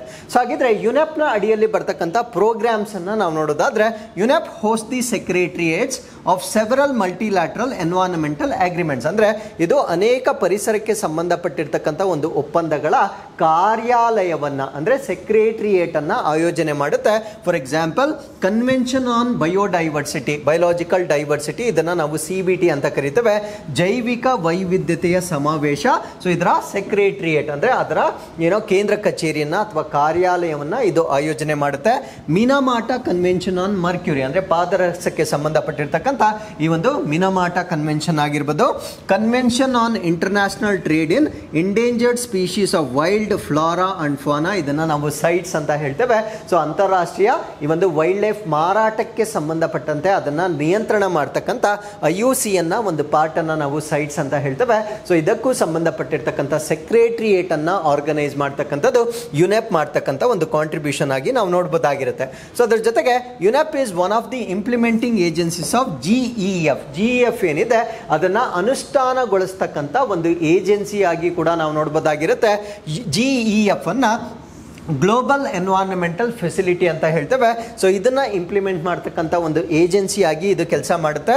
ಸೊ ಯಾವ ರೀತಿ ಕೆಲಸ ಮಾಡುತ್ತೆ ಅಂದರೆ which provides funding for the environmental protection and sustainable development, ಅಂದರೆ ಈ ಪರಿಸರ ಸಂರಕ್ಷಣೆ ಆಗಿರ್ಬೋದು, ಸುಸ್ಥಿರ ಅಭಿವೃದ್ಧಿ ಗುರಿಗಳಾಗಿರ್ಬೋದು, ಇದಕ್ಕೆ ಸಂಬಂಧಪಟ್ಟಂತೆ ನಿಧಿಯನ್ನು ಒದಗಿಸ್ತಕ್ಕಂಥದ್ದನ್ನು ನಾವು ನೋಡ್ಬೋದಾಗಿರುತ್ತೆ. ಸೊ ಇದನ್ನು ನಾವು ಗ್ಲೋಬಲ್ ಎನ್ವೈರನ್ಮೆಂಟ್ ಫೆಸಿಲಿಟಿ ಅಂತ ಹೇಳ್ತೇವೆ. ಸೊ ಇದನ್ನು ಇಂಪ್ಲಿಮೆಂಟ್ ಮಾಡ್ತಕ್ಕಂಥ ಒಂದು ಏಜೆನ್ಸಿ ಆಗಿ ಕೂಡ ಯುನೆಪ್ ಕೆಲಸ ಮಾಡ್ತಕ್ಕಂಥದ್ದನ್ನು ನಾವಿಲ್ಲಿ ನೋಡ್ಬೋದಾಗಿರುತ್ತೆ. So with this, let's get into question number 3. Space docking ಪ್ರಯೋಗ ಮಿಷನ್ ಯಾವ ಬಾಹ್ಯಾಕಾಶ ಸಂಸ್ಥೆಗೆ ಸಂಬಂಧಿಸಿದೆ? ದ ಸ್ಪೇಸ್ ಡಾಕಿಂಗ್ ಎಕ್ಸ್ಪೆರಿಮೆಂಟ್, ಇದನ್ನು ನಾವು ಸ್ಪೇಡೆಕ್ಸ್ ಅಂತ ಕರಿತೇವೆ. ಸೊ ಈ ಒಂದು ಮಿಷನ್ ಯಾವ ಒಂದು ಸ್ಪೇಸ್ ಆರ್ಗನೈಸೇಷನ್ಗೆ ಸಂಬಂಧಪಟ್ಟಿದೆ? ಸ್ಪೇಡೆಕ್ಸ್ ಅಂತಕ್ಕಂಥದ್ದು ನಮ್ಮ ಇಸ್ರೋಗೆ ಸಂಬಂಧಪಟ್ಟಿರ್ತಕ್ಕಂಥ ಒಂದು ಕಾರ್ಯಾಚರಣೆ ಆಗಿರುತ್ತೆ. ಸೊ ಈ ಒಂದು ಕಾರ್ಯಾಚರಣೆಯನ್ನು ನಾವು ಸ್ಪೇಸ್ ಡಾಕಿಂಗ್ ಅಂತ ಹೇಳ್ತೇವೆ. ಡಾಕಿಂಗ್ ಅಂದರೆ ಏನು? ಡಾಕಿಂಗ್ ಅಂದರೆ ನಾವು ಆಲ್ರೆಡಿ ಒಂದು ಬೇಸನ್ನು ಲಾಂಚ್ ಮಾಡಿರ್ತೇವೆ. ಸೊ ಒಂದು ಬೇಸನ್ನು ಲಾಂಚ್ ಮಾಡಿರ್ತೇವೆ. ಫಾರ್ ಎಕ್ಸಾಂಪಲ್ ಇದನ್ನು ನಾವು ಇನ್ನೂ ಬಿಲ್ಡ್ ಮಾಡಬೇಕು ಅಥವಾ ಆಸ್ಟ್ರೋನಾಟ್ಸನ್ನು ಇಲ್ಲಿಗೆ ಕಳಿಸ್ಬೇಕು. ಸೊ ಅವಾಗ ಇನ್ನೊಂದು ಲಾಂಚನ್ನು ಮಾಡ್ತೇವೆ. ಸೊ ಸೆಕೆಂಡ್ ಲಾಂಚ್ ಹೋಗಿ ಫಸ್ಟ್ ಏನು ಬೇಸ್ ಇರುತ್ತೆ ಅದಕ್ಕೆ ಬಂದು ಅಟ್ಯಾಚ್ ಆಗುತ್ತೆ. ಆ ಅಟ್ಯಾಚ್ಮೆಂಟನ್ನು ನಾವೇನಂತ ಕರಿತೀವಿ ಅಂದರೆ ಡಾಕಿಂಗ್ ಅಂತ ಕರಿತೇವೆ. ಸೊ ಈ ಒಂದು ಡಾಕಿಂಗನ್ನು ನಾವು ಎಕ್ಸ್ಪೆರಿಮೆಂಟ್ ಆಗಿ ಈಗ ಟ್ರೈ ಮಾಡ್ತಾ ಇದ್ದೇವೆ. ಯಾಕಂದರೆ ನಾವು ಫ್ಯೂಚರಲ್ಲಿ ಮಾಡ್ತಕ್ಕಂಥ ಕಾರ್ಯಾಚರಣೆಗಳೇನಿರ್ತವೆ ಸೊ ಅದರಲ್ಲಿ ಈ ಒಂದು ಡಾಕಿಂಗ್ ಟೆಕ್ನಾಲಜಿಯನ್ನು ನಾವು ಯಥೇಚ್ಛವಾಗಿ ಬಳಸಬೇಕಾಗಿರುತ್ತೆ. ಬಿಕಾಸ್ ನಾವು ಇಂಟರ್ನ್ಯಾಷನಲ್ ಸ್ಟೇಷನ್ ಮಾಡ್ತಕ್ಕಂಥ ಒಂದು ಪ್ರಯತ್ನಗಳನ್ನು ಕೂಡ ಮಾಡ್ತಾ ಇದ್ದೇವೆ. ಸೊ ಅವೆಲ್ಲವನ್ನ ನಾವು ಮಾಡಬೇಕಾಗಿದ್ರೆ ಸೊ ಈ ಒಂದು ಬಾಹ್ಯಾಕಾಶದ ಒಂದು ನಿಲ್ದಾಣವನ್ನು ಸ್ಥಾಪನೆ ಮಾಡ್ತಕ್ಕಂಥದ್ದು ಈಸಿಯಾದ ಮಾತಲ್ಲ. ಒಂದೇ ಸರಿ ನಾವು ಎಂಟೈರ್ ಸೆಟಪ್ ಅನ್ನು ಲಾಂಚ್ ಮಾಡ್ಲಿಕ್ಕೆ ಆಗೋದಿಲ್ಲ. ಮೊದಲು ಬೇಸ್ ಸ್ಟೇಷನ್ ಅನ್ನು ಲಾಂಚ್ ಮಾಡ್ತಾರೆ. ಅದಾದ್ಮೇಲೆ ಚಿಕ್ಕ ಚಿಕ್ಕ ಒಂದು ದಿ ಪೇಲೋಡ್ಸ್ಗಳನ್ನು ಅಥವಾ ಎಕ್ಸ್ಟರ್ನಲ್ ಅಡಿಷನ್ಸ್ ಅನ್ನ ಈ ಒಂದು ಡಾಕಿಂಗ್ ಮುಖಾಂತರ ಅದಕ್ಕೆ ಅಟ್ಯಾಚ್ ಮಾಡ್ತಕ್ಕಂಥದ್ದನ್ನ ನಾವು ನೋಡ್ಬೋದಾಗಿರುತ್ತೆ. ಸೊ ಅದನ್ನ ನೇರವಾಗಿ ಒಂದೇ ಸತಿ ನಾವು ಮಾಡ್ಲಿಕ್ಕೆ ಸಾಧ್ಯವಾಗೋದಿಲ್ಲ. ಸೊ ಅದಕ್ಕಿಂತ ಮುಂಚೆ ಕೆಲವೊಂದು ಪೈಲಟ್ ಬೇಸಿಸ್ ಅಲ್ಲಿ ಎಕ್ಸ್ಪೆರಿಮೆಂಟ್ಗಳನ್ನು ಮಾಡ್ತಾರೆ. ಸೊ ಅದನ್ನೇ ನಾವೇನಂತ ಕರಿತೇವೆ ಅಂದರೆ ಸ್ಪೇಡೆಕ್ಸ್ ಅಂತ ಕರಿತೇವೆ. ಸೊ ಈ ಒಂದು ಸ್ಪೇಡೆಕ್ಸ್ ಅನ್ನ ನಮ್ಮ ಇಸ್ರೋ ಕೈಗೊಳ್ತಾ ಇರ್ತಕ್ಕಂಥದ್ದನ್ನ ನಾವು ನೋಡ್ಬೋದಾಗಿರುತ್ತೆ. ಸೊ ಈ ಒಂದು ಸ್ಪೇಡೆಕ್ಸ್ ಅನ್ನು ನಾವು ಸ್ಪೇಸ್ ಡಾಕಿಂಗ್ ಎಕ್ಸ್ಪೆರಿಮೆಂಟ್ ಅಂತ ಕರಿತೇವೆ. ಸೊ ಇದು ಇದೇ ತಿಂಗಳು ಅಂದರೆ ಡಿಸೆಂಬರ್ 2024ರಲ್ಲಿ ಇದನ್ನ ಲಾಂಚ್ ಮಾಡ್ತಕ್ಕಂಥದ್ದನ್ನ ನಾವು ನೋಡ್ಬೋದಾಗಿರುತ್ತೆ. ಸೊ ಇದನ್ನ ಲಾಂಚ್ ಮಾಡಲಿಕ್ಕೆ ಬಳಸ್ತಕ್ಕಂಥ ಲಾಂಚ್ ವೆಹಿಕಲ್ ಯಾವ್ದಾಗಿರುತ್ತೆ ಅಂದರೆ PSLV C60. ಇದನ್ನು ನಾವು ಪೋಲಾರ್ ಸ್ಯಾಟಲೈಟ್ ಲಾಂಚ್ ವೆಹಿಕಲ್ ಅನ್ನ ಬಳಕೆ ಮಾಡ್ತಾ ಇದ್ದಾರೆ. ಸೊ ಇದರ ಮಿಷನ್ ಆಬ್ಜೆಕ್ಟಿವ್ ಅಥವಾ ಇದರ ಉದ್ದೇಶ ಏನು ಅಂದರೆ ಡೆಮಾನ್ಸ್ಟ್ರೇಟ್ ಅಡ್ವಾನ್ಸ್ ಡಾಕಿಂಗ್ ಟೆಕ್ನಾಲಜೀಸ್, ಅಂದರೆ ಆ ಒಂದು ಡಾಕಿಂಗ್ ನಾನು ಚಿತ್ರದಲ್ಲಿ ಏನು ತೋರಿಸ್ದೆ ಸೊ ಅದನ್ನು ನಾವು ಡೆಮಾನ್ಸ್ಟ್ರೇಟ್ ಮಾಡ್ತಕ್ಕಂಥದ್ದು. ಆಟೋನಾಮಸ್ ಡಾಕಿಂಗ್ ಅಂದರೆ ಅದು ಸ್ವಾಯತ್ತವಾಗಿ ಡಾಕಿಂಗ್ ಆಗಬೇಕು. ಆರ್ಬಿಟಲ್ ರೆಂಡೇವ್ ಅಂತ ಹೇಳ್ತೇವೆ. ಆರ್ಬಿಟಲ್ ರೆಂಡೇವ್ ಅಂದರೆ ಸೊ ಆ ಒಂದು ಮೀಟ್ ಆಗ್ತಕ್ಕಂಥದ್ದು, ಅಂದರೆ ಆಲ್ರೆಡಿ ಬೇಸ್ ಸ್ಟೇಷನ್ ಏನಿರುತ್ತೆ ಅದನ್ನು ಬಂದು ಇನ್ನೊಂದು ಮೀಟ್ ಆಗೋದನ್ನು ನಾವು ಆರ್ಬಿಟಲ್ ರೆಂಡೇವ್ ಅಂತ ಹೇಳ್ತೇವೆ. ಆ್ಯಂಡ್ ಫಾರ್ಮೇಷನ್ ಫ್ಲೈಯಿಂಗ್, ಸೊ ಅದು ಒಂದು ಫ್ಲೈಯಿಂಗ್ ಫಾರ್ಮೇಷನ್, ಅಂದರೆ ಆಫ್ಕೋರ್ಸ್ ನಾವು ಮಾಡ್ತಕ್ಕಂಥ ಯಾವುದೇ ಬಾಹ್ಯಾಕಾಶದ ವಸ್ತುಗಳು ಅಲ್ಲಿ ಫ್ಲೈ ಆಗ್ತಾ ಇರ್ತವೆ. ಸೊ ಇದನ್ನು ನಾವು ಡೆಮಾನ್ಸ್ಟ್ರೇಟ್ ಮಾಡುವ ಉದ್ದೇಶದಿಂದ ಈ ಒಂದು ಸ್ಪೇಡೆಕ್ಸ್ ಕಾರ್ಯಾಚರಣೆಯನ್ನು ಮಾಡ್ತಾ ಇರ್ತಕ್ಕಂಥದ್ದನ್ನು ನಾವು ನೋಡ್ಬೋದಾಗಿರುತ್ತೆ. ಸೊ ಈ ಒಂದು ಮಿಷನ್ ಅಲ್ಲಿ 400 kg ಸೆಟಲೈಟ್ಸ್ ನೇಮ್ಡ್ ಚೇಸರ್ ಮತ್ತೆ ಟಾರ್ಗೆಟ್ ಅನ್ನ ಯೂಸ್ ಮಾಡ್ತಾ ಇದ್ದಾರೆ. ಅಂದ್ರೆ ಈ ಒಂದು ಕಾರ್ಯಾಚರಣೆಯಲ್ಲಿ ಒಂದು ಚೇಸರ್ ಅಂತ ಕರಿತೇವೆ, ಇನ್ನೊಂದನ್ನ ಟಾರ್ಗೆಟ್ ಅಂತ ಕರಿತೇವೆ. ಸೊ ಈ ಎರಡು ಹೆಸರನ್ನ ಹೊಂದಿರತಕ್ಕಂತ 400 kg ಉಪಗ್ರಹಗಳನ್ನ ಇಲ್ಲಿ ಬಳಕೆ ಮಾಡ್ತಾ ಇದ್ದಾರೆ.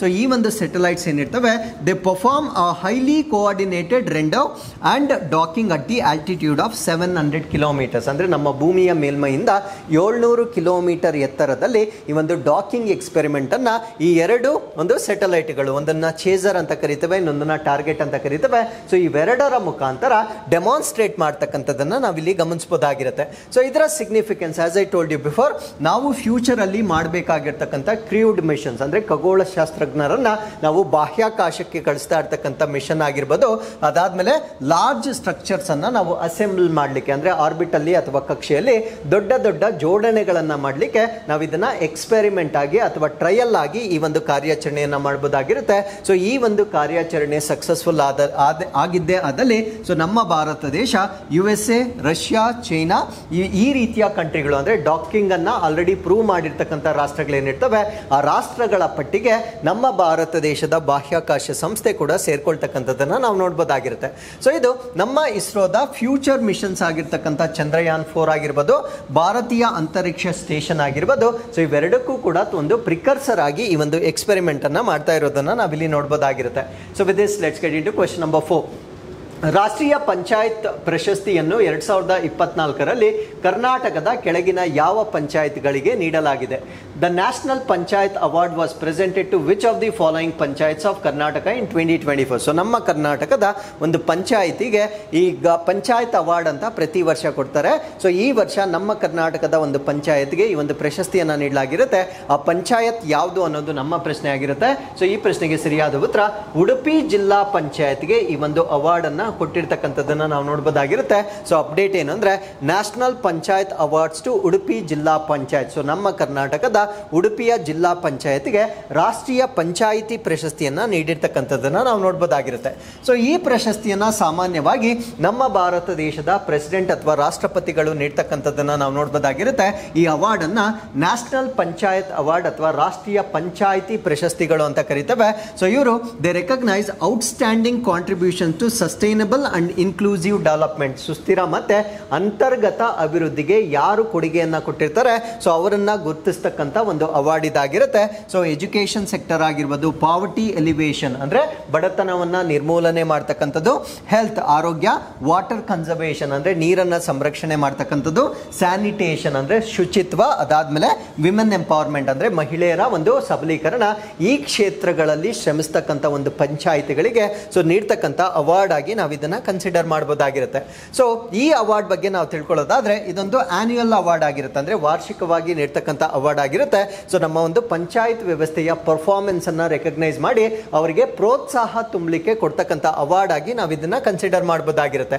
ಸೊ ಇದರ ಆಬ್ಜೆಕ್ಟಿವ್ ಅಥವಾ ಉದ್ದೇಶ ಏನು ಅಂದ್ರೆ incentivise and promote excellence in rural governance and sustainable development. ಅಂದ್ರೆ ಈ ಒಂದು ಗ್ರಾಮೀಣ ಆಡಳಿತ ಏನಿರುತ್ತೆ ಮತ್ತೆ ಸುಸ್ಥಿರ ಅಭಿವೃದ್ಧಿ ಏನಿರುತ್ತೆ ಅದರಲ್ಲಿ ಉತ್ಕೃಷ್ಟತೆಯನ್ನ ಉತ್ತೇಜನ ಮಾಡುವ ಗುರಿಯಿಂದ ಸೊ ಈ ಒಂದು ಅವಾರ್ಡ್ ಅನ್ನ ನೀಡಲಾಗುತ್ತೆ. So it aligns with localisation of sustainable development goals focusing on the themes such as poverty alleviation, health, water conservation, sanitation and climate sustainability. ಅಂದ್ರೆ ಇಲ್ಲಿ ಈ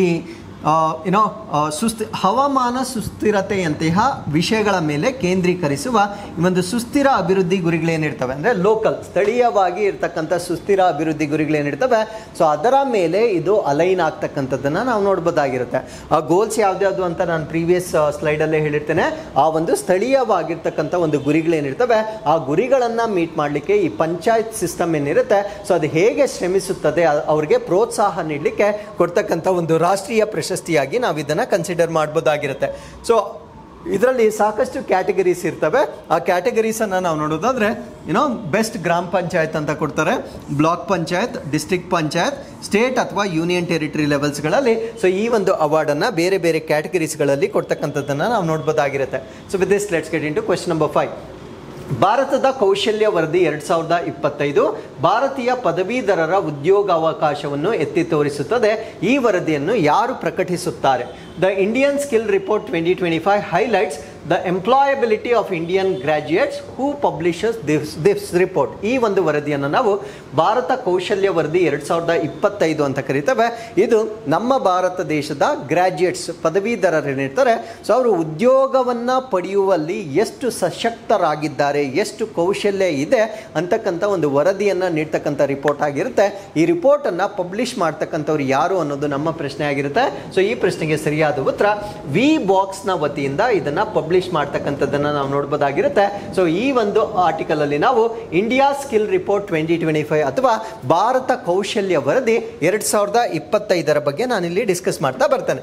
ಸೊ ರಿಪೋರ್ಟ್ ಅನ್ನ ನೆನ್ಪಿಟ್ಕೊಳ್ಳಿ, ಇಂಡಿಯಾ ಸ್ಕಿಲ್ಸ್ ರಿಪೋರ್ಟ್ 2025 ಅಂತ ಹೇಳ್ತೇವೆ.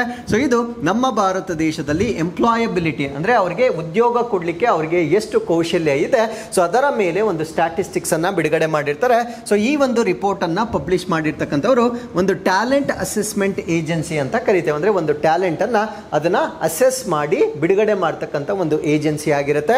ಆ ಒಂದು ಏಜೆನ್ಸಿಯನ್ನು ನಾವು ವಿ ಬಾಕ್ಸ್ ಅಂತ ಕರಿತೇವೆ. ಅವರು ನೇರವಾಗಿ ಇದನ್ನು ಬಿಡುಗಡೆ ಮಾಡಿಲ್ಲ. So it has some association. ಯಾರ್ಯಾರ ಜೊತೆ ಅಸೋಸಿಯೇಟ್ ಆಗಿದ್ದಾರೆ ಅಂದರೆ All India Council for Technical Education, Confederation of Indian Industry, Association of Indian Universities, ಇವರೆಲ್ಲರ ಸಹಯೋಗದೊಂದಿಗೆ ಒಂದು ಡೇಟಾವನ್ನು ಕಂಪೈಲ್ ಮಾಡುವ ಮುಖಾಂತರ ಈ ವರದಿಯನ್ನು ಬಿಡುಗಡೆ ಮಾಡಿರ್ತಕ್ಕಂಥದ್ದನ್ನು ನಾವಿಲ್ಲಿ ನೋಡ್ಬೋದಾಗಿರುತ್ತೆ. ಸೊ ಓವರ್ ಆಲ್ ಎಂಪ್ಲಾಯಬಿಲಿಟಿ ಅಂದರೆ ಒಟ್ಟಾರೆ ಉದ್ಯೋಗ ಅವಕಾಶ ಅಥವಾ ಉದ್ಯೋಗವನ್ನು ಪಡಿತಕ್ಕಂಥ ಸಾಮರ್ಥ್ಯ ಎಷ್ಟಿದೆ ಅಂತ ನಾವು ನೋಡೋದಾದರೆ ಈ ಎಂಪ್ಲಾಯಬಿಲಿಟಿ ರೇಟ್ ಅಂತಕ್ಕಂಥದ್ದು ಇಟ್ ಈಸ್ ರೀಸನ್ ಟು 54.81%. ಅಂದರೆ ಇದು 51.25% ಇತ್ತು 2024ರಲ್ಲಿ. ಸೊ ಇದು 54.81%ಗೆ ಇನ್ಕ್ರೀಸ್ ಆಗಿರ್ತಕ್ಕಂಥದ್ದನ್ನು ನಾವಿಲ್ಲಿ ನೋಡ್ಬೋದಾಗಿರುತ್ತೆ. ಹಾಗಿದ್ರೆ ಇದರಲ್ಲಿ ಟಾಪ್ ಸ್ಟೇಟ್ಸ್ ಯಾವುದು ಅಂದರೆ ಎಂಪ್ಲಾಯಬಿಲಿಟಿ ಇನ್ಕ್ರೀಸ್ ಆಗಿರ್ತಕ್ಕಂಥ ರಾಜ್ಯಗಳ ಪಟ್ಟಿಯಲ್ಲಿ ಮಹಾರಾಷ್ಟ್ರ, ಡೆಲ್ಲಿ, ಕರ್ನಾಟಕ, ನಮ್ಮ ರಾಜ್ಯದಲ್ಲೂ ಕೂಡ ಎಂಪ್ಲಾಯಬಿಲಿಟಿ ಇನ್ಕ್ರೀಸ್ ಆಗಿರುತ್ತೆ.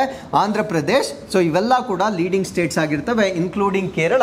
ಸೊ ಎಷ್ಟು ರಾಜ್ಯಗಳಲ್ಲಿ ಈ ಒಂದು ಎಂಪ್ಲಾಯಬಿಲಿಟಿ ಅಂತಕ್ಕಂಥದ್ದು ಅದು 51.25% ಇಂದ 54.81%ಗೆ ಇನ್ಕ್ರೀಸ್ ಆಗಿರ್ತಕ್ಕಂಥದ್ದನ್ನು ನಾವು ನೋಡಬಹುದಾಗಿರುತ್ತೆ. ಹಾಗಿದ್ರೆ ಗ್ಲೋಬಲಿ ಜಾಗತಿಕವಾಗಿ ಈ ಒಂದು ಎಂಪ್ಲಾಯಬಿಲಿಟಿ ಎಷ್ಟಿದೆ ಅಂತ ನಾವು ನೋಡೋದಾದ್ರೆ global employability rate is projected to reach 55% by 2025. ಅಂದರೆ 2025ರ ವೇಳೆಗೆ ಭಾರತೀಯ ಜಾಗತಿಕ ಉದ್ಯೋಗಾವಕಾಶ, it is not global, Indian global employability ಅಂದರೆ ಭಾರತ ದೇಶದಿಂದ ವಿದೇಶದಲ್ಲಿ ಹೋಗಿ ಕೆಲಸ ಮಾಡಲಿಕ್ಕೆ ನಮ್ಮ ಭಾರತ ದೇಶದ ಕೌಶಲ್ಯ ಎಷ್ಟು ವೃದ್ಧಿ ಆಗ್ಬೋದು ಅಂದರೆ 2025ರ ವೇಳೆಗೆ ಅದು 55%ಗೆ ರೀಚ್ ಆಗ್ತಕ್ಕಂಥ ಒಂದು ಸಾಧ್ಯತೆ ಇರುತ್ತೆ. ಸೊ ಈ ಒಂದು ವರದಿ ಏನಿರುತ್ತೆ ಇದು emphasises the importance of quality skill training. ಅಂದರೆ ನಮ್ಮ ಭಾರತ ದೇಶದಲ್ಲಿ ಕೌಶಲ್ಯ ಅಭಿವೃದ್ಧಿಗೆ ಎಷ್ಟು ಪ್ರಾಮುಖ್ಯತೆಯನ್ನು ಕೊಡ್ತಾ ಇದ್ದೇವೆ, ಸೊ ಅದರ ಮೇಲೆ ಈ ಒಂದು ವರದಿ ಡಿಪೆಂಡ್ ಆಗಿರುತ್ತೆ. ಪರ್ಟಿಕ್ಯುಲರ್ಲಿ ಒಂದು ಆರ್ಟಿಫಿಷಿಯಲ್ ಇಂಟೆಲಿಜೆನ್ಸ್ ಆಗಿರ್ಬೋದು, ಕ್ಲೌಡ್ ಕಂಪ್ಯೂಟಿಂಗ್ ಆಗಿರ್ಬೋದು, ಮತ್ತೆ ಆಟೋಮೇಷನ್ ಆಗಿರ್ಬೋದು, ಈ ಒಂದು ಕ್ಷೇತ್ರಗಳಲ್ಲಿ ಎಷ್ಟರ ಮಟ್ಟಿಗೆ ನಮ್ಮ ಭಾರತ ದೇಶ ಕೌಶಲ್ಯವನ್ನ ಈ ಯುವಕರಿಗೆ ನೀಡ್ತಾ ಇದೆ ಅನ್ನೋದರ ಮೇಲೆ ಈ ಒಂದು ವರದಿ ಕೇಂದ್ರೀಕರಿಸಿರ್ತಕ್ಕಂಥದ್ದನ್ನು ನಾವು ನೋಡ್ಬೋದಾಗಿರುತ್ತೆ. ಸೊ ಇದರಿಂದ ಆಗ್ತಕ್ಕಂಥ ಎಕನಾಮಿಕ್ ಇಂಪ್ಯಾಕ್ಟ್ ಏನು ಅಂದರೆ ಇದು ಗ್ಲೋಬಲ್ ಎಕಾನಮಿಗೆ ಇನ್ಕ್ಲೂಡಿಂಗ್ ನಮ್ಮ ಭಾರತ ದೇಶದಲ್ಲಿ ಎಂಪ್ಲಾಯಬಿಲಿಟಿ ಅಂದರೆ ಉದ್ಯೋಗ ಅವಕಾಶಗಳು ಅಥವಾ ಉದ್ಯೋಗವನ್ನ ಪಡಿತಕ್ಕಂಥ ಒಂದು ಪೊಟೆನ್ಶಿಯಾಲಿಟಿ ಇನ್ಕ್ರೀಸ್ ಆಗುತ್ತೆ. So it will benefit up to $500 billion by 2030. ಅಂದರೆ 2030ರ ವೇಳೆಗೆ ಈ ಕೌಶಲ್ಯ ವೃದ್ಧಿ ಅಂತಕ್ಕಂಥದ್ದು ಮತ್ತೆ ಅವರ ಎಕನಾಮಿಕ್ ಪಾರ್ಟಿಸಿಪೇಷನ್ ಇಂದ $500 billion ಅಷ್ಟು ಹಣವನ್ನು ನಾವು ಎಕನಾಮಿಕಲ್ಲಿ ಹೆಚ್ಚು ಮಾಡ್ತಕ್ಕಂಥದ್ದನ್ನು ನಾವಿಲ್ಲಿ ನೋಡ್ಬೋದಾಗಿರುತ್ತೆ. So with this let's get in to question number 6. Sagar Parikrama Yatra ಕಾರ್ಯಕ್ರಮದ ಪ್ರಾಥಮಿಕ ಉದ್ದೇಶ ಯಾವುದು? So what is the primary focus of the Sagar Parikrama Yatra programme? So ಈ ಪ್ರಶ್ನೆಗೆ ಸರಿಯಾದ ಉತ್ತರ welfare of fisherman and coastal communities. ಅಂದರೆ ಮೀನುಗಾರರು ಮತ್ತು ಕರಾವಳಿ ಸಮುದಾಯಗಳ ಕಲ್ಯಾಣವನ್ನ ಮಾಡುವ ಕಾರಣದಿಂದ, ಅಂದರೆ ಅವರಿಗೆ ಒಂದು ಎಜುಕೇಟ್ ಮಾಡ್ತಕ್ಕಂಥ ಒಂದು ಕಾರಣದಿಂದ ನಮ್ಮ ಭಾರತ ದೇಶದಲ್ಲಿ ಸಾಗರ್ ಪರಿಕ್ರಮ ಯಾತ್ರಾ ಪ್ರೋಗ್ರಾಮ್ ಇದು ಹೊಸ ಪ್ರೋಗ್ರಾಮ್ ಆಗಿಲ್ಲ, ಇದನ್ನು ಆಲ್ರೆಡಿ ಲಾಂಚ್ ಮಾಡಿದ್ದಾರೆ. ಇದರ ಔಟ್ಪುಟ್ ಅನ್ನ ಈಗ ಬಿಡುಗಡೆ ಮಾಡಿರುವ ಕಾರಣದಿಂದ ಈ ಒಂದು ಆರ್ಟಿಕಲ್ ಅನ್ನ ನಾವಿಲ್ಲಿ ಡಿಸ್ಕಸ್ ಮಾಡ್ತಾ ಇದ್ದೇವೆ. ಸೊ ಇದನ್ನ ನಾವೇನಂತ ಕರಿತೀವಿ ಅಂದ್ರೆ ಸಾಗರ್ ಪರಿಕ್ರಮ ಯಾತ್ರಾ ಪ್ರೋಗ್ರಾಮ್ ಅಂತ ಕರಿತೇವೆ. ಸೊ ಹೆಸರಲ್ಲೇ ಗೊತ್ತಾಗುತ್ತೆ, ಸಾಗರ್ ಅಂದ್ರೆ ಇದು ನಮ್ಮ ಕೋಸ್ಟಲ್ ಏರಿಯಾಗೆ ಸಂಬಂಧಪಟ್ಟಿದ್ದು, ಪರಿಕ್ರಮ ಅಂದ್ರೆ ಸೊ ಅವರು ಟ್ರಾವೆಲ್ ಮಾಡುವ ಮುಖಾಂತರ ಅಂದ್ರೆ ಈ ಒಂದು ಸಚಿವಾಲಯದ ಮುಖಾಂತರ ಟ್ರೈನಿಂಗ್ ಅನ್ನ ಪಡೆದಿರ್ತಕ್ಕಂಥ ವ್ಯಕ್ತಿಗಳು ಸೊ ಬಂದು ಭಾಗಗಳಿಗೆ ರೀಚ್ ಮಾಡುವ ಮುಖಾಂತರ ಸೊ ಅವರಿಗೆ ಒಂದು ಎಜುಕೇಶನ್ ಅನ್ನ ಮಾಡ್ತಕ್ಕಂಥ ಒಂದು ಪ್ರೋಗ್ರಾಮ್ ಆಗಿರುತ್ತೆ. ಸೊ ಈ ಒಂದು ಪ್ರೋಗ್ರಾಮ್ ಅನ್ನ department of fisheries, ministry of fisheries, animal husbandry ಮತ್ತೆ ಡೈರಿಂಗ್ ಏನಿದೆ ಸೊ ಇವರ ವತಿಯಿಂದ ಇದನ್ನ ಕಂಡಕ್ಟ್ ಮಾಡಲಾಗುತ್ತೆ. ಅಂದ್ರೆ ನಮ್ಮ ಭಾರತದ ಸರ್ಕಾರದ ಮೀನುಗಾರಿಕೆ ಇಲಾಖೆ, ಮೀನುಗಾರಿಕೆ ಪಶುಸಂಗೋಪನೆ ಮತ್ತು ಹೈನುಗಾರಿಕೆ ಇಲಾಖೆಯಿಂದ ಪ್ರಾರಂಭಿಸಲಾಗಿರ್ತಕ್ಕಂಥ ಒಂದು ಯೋಜನೆಯಾಗಿ ಅಥವಾ ಒಂದು ಪ್ರೋಗ್ರಾಮ್ ಆಗಿ ನಾವು ಇದನ್ನ ನೋಡಬಹುದಾಗಿರುತ್ತೆ. So this was launched in 2022, 2022ರಲ್ಲಿ ಲಾಂಚ್ ಆಗಿರುತ್ತೆ. ಸೊ ಇದು ಆಜಾದಿ ಕಾ ಅಮೃತ್ ಮಹೋತ್ಸವ ಏನಿದೆ ಸೊ 75 years ಆಫ್ ಇಂಡಿಪೆಂಡೆನ್ಸ್ ಏನಿರುತ್ತೆ ಸೊ ಅದರೊಂದಿಗೆ ಅಲೈನ್ ಆಗ್ತಕ್ಕಂಥ ಒಂದು ದಿನಾಂಕದಂದು ಅಥವಾ ಆ ಒಂದು ಸಮಯದಲ್ಲಿ ಇದನ್ನ ಲಾಂಚ್ ಮಾಡಿರ್ತಕ್ಕಂಥದ್ದನ್ನ ನಾವು ನೋಡಬಹುದಾಗಿರುತ್ತೆ. ಸೊ ಇದರ ಆಬ್ಜೆಕ್ಟಿವ್ ಏನು ಅಂದ್ರೆ visit coastal areas across the country, ಅಂದ್ರೆ ನಮ್ಮ ಭಾರತ ದೇಶದಾದ್ಯಂತ ತೀರ ಪ್ರದೇಶಗಳಿಗೆ ಭೇಟಿಯನ್ನ ನೀಡ್ತಕ್ಕಂಥದ್ದು. ಅದಾದ್ಮೇಲೆ ಈ ಒಂದು ಕೋಸ್ಟಲ್ ಕಮ್ಯುನಿಟೀಸ್ ಮತ್ತೆ ಅದಕ್ಕೆ ಸಂಬಂಧಪಟ್ಟಿರ್ತಕ್ಕಂಥ ಸ್ಟೇಕ್ ಹೋಲ್ಡರ್ಸ್ ಏನಿರ್ತವೆ ಸೊ ಅವರನ್ನ ಭೇಟಿ ಮಾಡ್ತಕ್ಕಂಥದ್ದು. ಡಿಸಿಮಿನೇಟಿಂಗ್ ದಿ ಇನ್ಫಾರ್ಮೇಶನ್ ಅಂದ್ರೆ ಅವರಿಗೆ ಸಂಬಂಧಪಟ್ಟಿರ್ತಕ್ಕಂಥ ಮಾಹಿತಿಗಳು, ಅದು ಈ ಫಿಶರಿಗೆ ರಿಲೇಟೆಡ್ ಆಗಿರ್ತಕ್ಕಂಥ ಸ್ಕೀಮ್ಸ್ ಆಗಿರ್ಬೋದು ಅಥವಾ ಪ್ರೋಗ್ರಾಮ್ಸ್ ಆಗಿರ್ಬೋದು ಆಗಿರ್ಬೋದು. ಯಾಕಂದರೆ ಬಹಳಷ್ಟು ಜನಕ್ಕೆ ಸರ್ಕಾರದ ವತಿಯಿಂದ ಅವ್ರಿಗೆ ಇರಬೇಕಾಗಿರ್ತಕ್ಕಂಥ ಪ್ರೋಗ್ರಾಮ್ಸ್ಗಳ ಬಗ್ಗೆ ಏನೂ ಮಾಹಿತಿ ಇರೋದಿಲ್ಲ. ಸೊ ಆ ಒಂದು ಪ್ರೋಗ್ರಾಮ್ಸ್ಗಳ ಬಗ್ಗೆ ಎಜುಕೇಟ್ ಮಾಡ್ತಕ್ಕಂಥ ಕಾರಣದಿಂದ ಸೊ ಈ ಒಂದು ಪ್ರೋಗ್ರಾಮನ್ನು 2022ರಲ್ಲಿ ಲಾಂಚ್ ಮಾಡಲಾಗಿರುತ್ತೆ. ಸೊ ಎಲ್ಲಿಂದ ಪ್ರಾರಂಭವಾಯಿತು ಈ ಒಂದು ಜರ್ನಿ? ಗುಜರಾತ್ನ ಮಾಂಡ್ವಿಯಿಂದ ಪ್ರಾರಂಭವಾಗುತ್ತೆ. ಸೊ ಇದುವರೆಗೂ they covered 113 locations in 80 coastal districts. ಅಂದರೆ ನಮ್ಮ ಭಾರತ ದೇಶದ 80 ತೀರ ಪ್ರದೇಶದ ಜಿಲ್ಲೆಗಳಲ್ಲಿ 113 ಸ್ಥಳಗಳನ್ನು ಇದುವರೆಗೂ ಕವರ್ ಮಾಡಿರ್ತಾರೆ. 12 ಕೋಸ್ಟಲ್ ಸ್ಟೇಟ್ಸ್ ಮತ್ತು ಯೂನಿಯನ್ ಟೆರಿಟರೀಸ್ಗಳಲ್ಲಿ ಸೊ ಇದನ್ನು ಕಂಡಕ್ಟ್ ಮಾಡಿರ್ತಕ್ಕಂಥದ್ದನ್ನು ನಾವು ನೋಡ್ಬೋದಾಗಿರುತ್ತೆ.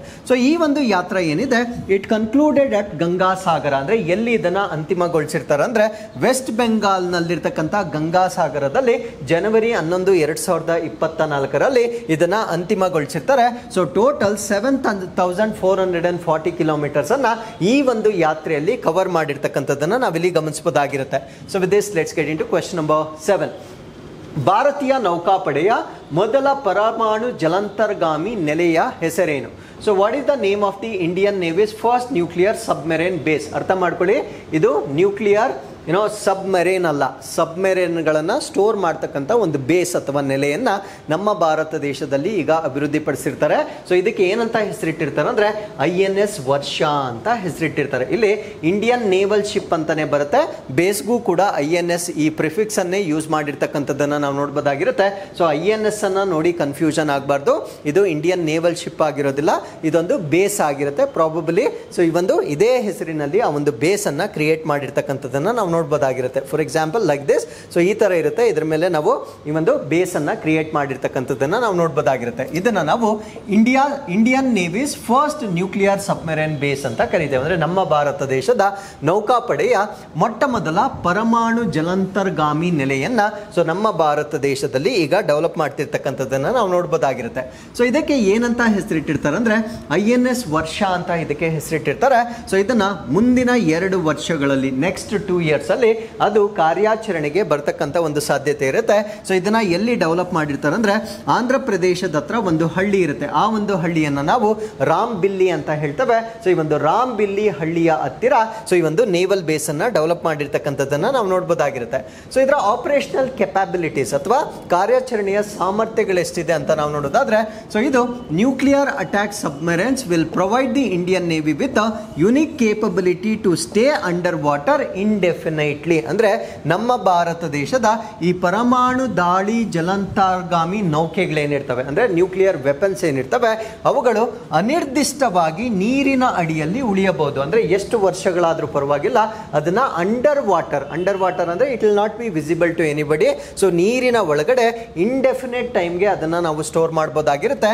Enhancing its ability and deter enemy movement ಅಂದರೆ ಶತ್ರುಗಳ ಒಂದು ಚಲನಶೀಲತೆ ಏನಿರುತ್ತೆ ಅದನ್ನು ತಡಿತಕ್ಕಂಥ ಸಾಮರ್ಥ್ಯವನ್ನು ಈ ಒಂದು ಬೇಸ್ನ ಮುಖಾಂತರ ನಾವು ಎನೇಬಲ್ ಮಾಡಬಹುದಾಗಿರುತ್ತೆ. ಸೊ ಆ ರೀತಿಯ ಬೇಸನ್ನು ಮುಂದಿನ 2 ವರ್ಷಗಳಲ್ಲಿ ಕಾರ್ಯರೂಪಕ್ಕೆ ತರ್ತಕ್ಕಂಥ ಒಂದು ಪ್ಲಾನ್ ಅನ್ನು ಇಲ್ಲಿ ನಾವು ಡಿಸ್ಕಸ್ ಮಾಡ್ತಾ ಇದ್ದೇವೆ. ಸೊ ಇದರಿಂದ it supports both current and future nuclear ಸಬ್ಮೆರೈನ್ಸ್ ಅಂದರೆ ಪ್ರಸ್ತುತವಾಗಿರ್ತಕ್ಕಂಥ ಈ ಪರಮಾಣು ಜಲಾಂತರ್ಗಾಮಿಗಳಾಗಿರ್ಬೋದು ಮತ್ತು ಭವಿಷ್ಯದಲ್ಲಿ ಬರ್ತಕ್ಕಂಥ ಜಲಾಂತರ್ಗಾಮಿಗಳಾಗಿರ್ಬೋದು. ಸೊ ಎರಡನ್ನೂ ಕೂಡ ಸಪೋರ್ಟ್ ಮಾಡ್ತಕ್ಕಂಥ ಒಂದು ಬೇಸ್ ಆಗಿರುತ್ತೆ. So India is set to receive its first indigenously design nuclear attack submarine by 2036. ಅಂದರೆ ನಮ್ಮ ಭಾರತ ದೇಶ 2036ರ ವೇಳೆಗೆ ತನ್ನ ಮೊದಲ ಸ್ವದೇಶಿ ಅಂದರೆ ನಮ್ಮ ದೇಶದಲ್ಲಿಯೇ ನಿರ್ಮಿತವಾಗಿರ್ತಕ್ಕಂಥ ಪರಮಾಣು ದಾಳಿ ಜಲಾಂತರ್ಗಾಮಿ ನೌಕೆಯನ್ನು ಸ್ವೀಕರಿಸಲಿದೆ. ಸೊ ಅದಕ್ಕಿಂತ ಮುಂಚೆನೆ ಅಂದರೆ ವೆರಿ ವೆಲ್ ಇನ್ ಅಡ್ವಾನ್ಸ್ ಈ ಒಂದು ಬೇಸನ್ನು ನಮ್ಮ ಭಾರತ ದೇಶದಲ್ಲಿ ಡೆವಲಪ್ ಮಾಡ್ತಾ ಇರ್ತಕ್ಕಂಥದ್ದನ್ನು ನಾವು ನೋಡ್ಬೋದಾಗಿರುತ್ತೆ. ಸೊ ಈ ಒಂದು ಡೆವಲಪ್ಮೆಂಟ್ ಏನಿದೆ ಅಫ್ಕೋರ್ಸ್ ಇದೊಂದು ಮೇಕ್ ಇನ್ ಇಂಡಿಯಾ ಇನಿಷಿಯೇಟಿವ್ ಆಗಿರುತ್ತೆ. ಬಿಕಾಸ್ ಇದನ್ನು ಬಹುಪಾಲು ಸ್ಥಳೀಯವಾಗಿ ಅಭಿವೃದ್ಧಿಪಡಿಸಿರುವ ಕಾರಣದಿಂದ ಇದು ಮೇಕ್ ಇನ್ ಇಂಡಿಯಾ ಜೊತೆಗೆ ಅಲೈನ್ ಆಗ್ತಾ ಇರ್ತಕ್ಕಂಥ ಒಂದು ಇನಿಷಿಯೇಟಿವ್ ಇದಾಗಿರುತ್ತೆ. So with this let's get into question number 8. So ಯುವ ಸಹಕಾರ ಯೋಜನೆಯನ್ನು ಯಾವ ಸಂಸ್ಥೆಯನ್ನು ಪ್ರಾರಂಭಿಸಿತು?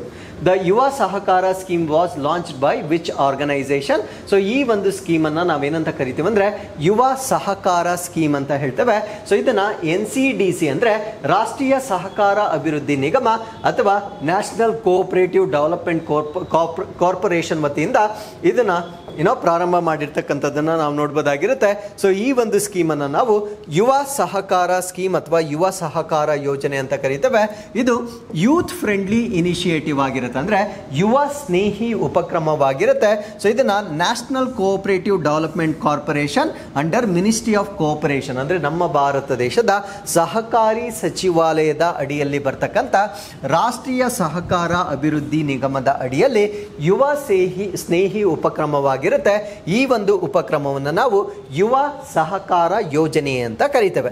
ಸೊ ಈ ಯೋಜನೆಯಲ್ಲಿ ಏನ್ ಮಾಡ್ತಾರೆ? ಈ ಯೋಜನೆಯಲ್ಲಿ they go to encourage young entrepreneurs, ಅಂದ್ರೆ ತುಂಬಾ ಯುವಕರೇನಿರ್ತಾರೆ ಅವರು ಆಂಟ್ರಪ್ರಿನಿಯರ್ಶಿಪ್ ಅಂದ್ರೆ ಉದ್ಯಮಶೀಲತೆಯನ್ನ ಮಾಡ್ತಕ್ಕಂಥ ಯುವಕರಿಗೆ ಸಪೋರ್ಟ್ ನೀಡ್ತಕ್ಕಂಥ ಒಂದು ಸಿಸ್ಟಮ್ ಆಗಿರುತ್ತೆ. So that to in cooperative ventures, ಅಂದ್ರೆ ಈ ಒಂದು ಸಹಕಾರಿ ಕ್ಷೇತ್ರಗಳಲ್ಲಿ ಉದ್ಯಮಗಳನ್ನ ಯುವಕರು ಕ್ರಿಯೇಟ್ ಮಾಡಲಿಕ್ಕೆ ಬೆಂಬಲ ಮಾಡ್ತಕ್ಕಂಥ ಒಂದು ಕಾರ್ಯಕ್ರಮವಾಗಿರುತ್ತೆ. So and promote innovative business ideas, ಅಂದ್ರೆ ಯಾವುದಾದ್ರೂ ನಾವೀನ್ಯವಾಗಿರ್ತಕ್ಕಂಥ ಬಿಸ್ನೆಸ್ ಐಡಿಯಾಸ್ಗಳು ಯುವಕರಲ್ಲಿದ್ದರೆ ಅದನ್ನ ಪೋಷಣೆ ಮಾಡ್ತಕ್ಕಂಥ ಕಾರಣದಿಂದ ಸೊ ಈ ಒಂದು ಕಾರ್ಯಕ್ರಮವನ್ನು ಲಾಂಚ್ ಮಾಡಿರ್ತಾರೆ. ಸೊ ಅವ್ರೇನ್ ಮಾಡ್ತಾರೆ ಅಂದ್ರೆ ದೇ ಪ್ರೊವೈಡ್ ಫಿನಾನ್ಷಿಯಲ್ ಅಸಿಸ್ಟೆನ್ಸ್, ಅಂದ್ರೆ ಇದಕ್ಕೆ ಬೇಕಾಗಿರ್ತಕ್ಕಂಥ ಹಣಕಾಸು ಸವಲತ್ತನ್ನ ಒದಗಿಸ್ತಕ್ಕಂಥ ಕಾರಣದಿಂದ ಈ ಒಂದು ಸ್ಕೀಮ್ ಅನ್ನ ಲಾಂಚ್ ಮಾಡಲಾಗಿರುತ್ತೆ. ಸೊ ಟಾರ್ಗೆಟ್ ಗ್ರೂಪ್ ಯಾರು ಅಂತ ನೋಡೋದಾದ್ರೆ ಹೆಸರಲ್ಲೇ ಇದೆ, youth who wish to start new ventures and implement innovative ideas, ಅಂದ್ರೆ ಯಾವ ಯುವಕರು ಒಂದು ಹೊಸ ಉದ್ಯಮವನ್ನ ಅಥವಾ ನವೋದ್ಯಮವನ್ನ ಪ್ರಾರಂಭ ಮಾಡಲಿಕ್ಕೆ ಇಚ್ಛಿಸ್ತಾರೆ, ಸೊ ಅವರು ಇದನ್ನ ಟಾರ್ಗೆಟ್ ಗ್ರೂಪ್ ಆಗಿ ನಾವು ಇದನ್ನ ನೋಡಬಹುದಾಗಿರುತ್ತೆ. ಸೊ ಈ ಒಂದು ಸ್ಕೀಮ್ ನ ಅಡಿಯಲ್ಲಿ long term loans up to 5 years, ಅಂದ್ರೆ 5 ವರ್ಷಗಳವರೆಗೆ ಲೋನ್ ಅನ್ನ ನೀಡಲಾಗುತ್ತೆ ವಿತ್ 2% ಇಂಟ್ರೆಸ್ಟ್ ಸಬ್ವೆನ್ಷನ್, ಅಂದ್ರೆ ಆಕ್ಚುಯಲ್ ಇಂಟ್ರೆಸ್ಟ್ ರೇಟ್ ಏನಿರುತ್ತೆ ಅದಕ್ಕಿಂತ 2% ಕಡಿಮೆ ಬಡ್ಡಿ ದರದಲ್ಲಿ 5 ವರ್ಷಗಳ ಅವಧಿಯವರೆಗೆ ಯುವಕರಿಗೆ ಲೋನ್ ಅನ್ನ ಕೊಡ್ತಕ್ಕಂಥ ಒಂದು ಪ್ರೋಗ್ರಾಮ್ ಆಗಿ ನಾವು ಇದನ್ನ ಕನ್ಸಿಡರ್ ಮಾಡಬಹುದಾಗಿರುತ್ತೆ. So world human rights day ಅಥವಾ ವಿಶ್ವ ಮಾನವ ಹಕ್ಕುಗಳ ದಿನ, ಈ ಒಂದು ದಿನವನ್ನ ಪ್ರತಿ ವರ್ಷ ಡಿಸೆಂಬರ್ 10ನೇ ತಾರೀಕು ಆಚರಣೆ ಮಾಡಲಾಗುತ್ತೆ. ಸೊ ಇದು adoption of universal declaration of human rights, ಅಂದ್ರೆ universal declaration of human rights ಏನಿರುತ್ತೆ ಅದನ್ನ ಅಡಾಪ್ಟ್ ಮಾಡಿಕೊಂಡಿರ್ತಕ್ಕಂಥ ದಿನಾಂಕ. ಆ ದಿನಾಂಕ ಯಾವುದು ಅಂದ್ರೆ 1948ರಲ್ಲಿ ಇದನ್ನ ಅಡಾಪ್ಟ್ ಮಾಡ್ಕೊಂಡಿರ್ತಾರೆ. ಆ ಒಂದು ದಿನಾಂಕವನ್ನ ನಾವಿಲ್ಲಿ ಆಚರಣೆ ಮಾಡ್ತಕ್ಕಂಥದ್ದನ್ನ ನಾವು ನೋಡ್ಬೋದಾಗಿರುತ್ತೆ. ಸೊ ಈ ವರ್ಷದ ಥೀಮ್ ಏನಾಗಿರುತ್ತೆ ಅಂದ್ರೆ our rights our future and right now, ಅಂದ್ರೆ ನಮ್ಮ ಹಕ್ಕುಗಳು ನಮ್ಮ ಭವಿಷ್ಯ ಈಗಲೇ ಅಂತಕ್ಕಂಥದ್ದು ಈ ವರ್ಷದ ಥೀಮ್ ಆಗಿರುತ್ತೆ. ಸೊ ಇಂಟರ್ನ್ಯಾಷನಲ್ ಮೌಂಟೇನ್ಸ್ ಡೇ ಅಥವಾ ಅಂತಾರಾಷ್ಟ್ರೀಯ ಪರ್ವತ ದಿನ, ಸೊ ಈ ಒಂದು ದಿನವನ್ನ ಪ್ರತಿ ವರ್ಷ ಡಿಸೆಂಬರ್ 11ನೇ ತಾರೀಕು ಆಚರಣೆ ಮಾಡಲಾಗುತ್ತೆ. ಸೊ ಈ ವರ್ಷದ ಥೀಮ್ ಏನಾಗಿರುತ್ತೆ ಅಂದ್ರೆ mountain solutions for the sustainable future, innovation, adaptation and youth ಅಂತಕ್ಕಂಥದ್ದು, ಅಂದ್ರೆ ಸುಸ್ಥಿರ ಭವಿಷ್ಯಕ್ಕಾಗಿ ಪರ್ವತಗಳು, ಪರಿಹಾರಗಳು, ನಾವೀನ್ಯತೆ, ರೂಪಾಂತರ ಮತ್ತೆ ಯುವಕರು ಅಂತಕ್ಕಂಥದ್ದು ಸೊ ಈ ವರ್ಷದ ಥೀಮ್ ಆಗಿರುತ್ತೆ. ಸೊ ಇಲ್ಲಿಗೆ ನಾವು ಇನ್ಕ್ವೆಸ್ಟ್ ಚಾಲೆಂಜ್ ನಂಬರ್ 789ಗೆ ಬಂದಿರ್ತೇವೆ. ಸೊ ವಿಡಿಯೋನ ಇಲ್ಲೇ ಪಾಸ್ ಮಾಡ್ಕೊಳ್ಳಿ, ಪ್ರಶ್ನೆಯನ್ನ ಓದಿ ಇದಕ್ಕೆ ಉತ್ತರಗಳನ್ನು ನೀಡಬಹುದು. ಇದು ಪ್ರಶ್ನೆ ಸಂಖ್ಯೆ 1 ಮತ್ತೆ ಇದು ಪ್ರಶ್ನೆ ಸಂಖ್ಯೆ 2 ಆಗಿರುತ್ತೆ. ಸೊ ಇಲ್ಲಿಗೆ ಇವತ್ತಿನ ಎಲ್ಲ ಅಪ್ಡೇಟ್ಸ್ಗಳು ಕಂಪ್ಲೀಟ್ ಆಗಿರುತ್ತೆ. ಮತ್ತೊಮ್ಮೆ ನಾಳಿನ ಅಪ್ಡೇಟ್ಸ್ನೊಂದಿಗೆ ನಾನು ನಿಮ್ಮನ್ನ ಭೇಟಿ ಆಗ್ತೇನೆ. ಸೊ ಅಲ್ಲಿವರೆಗೂ keep reading, take care of your selves and thank you very much for watching this.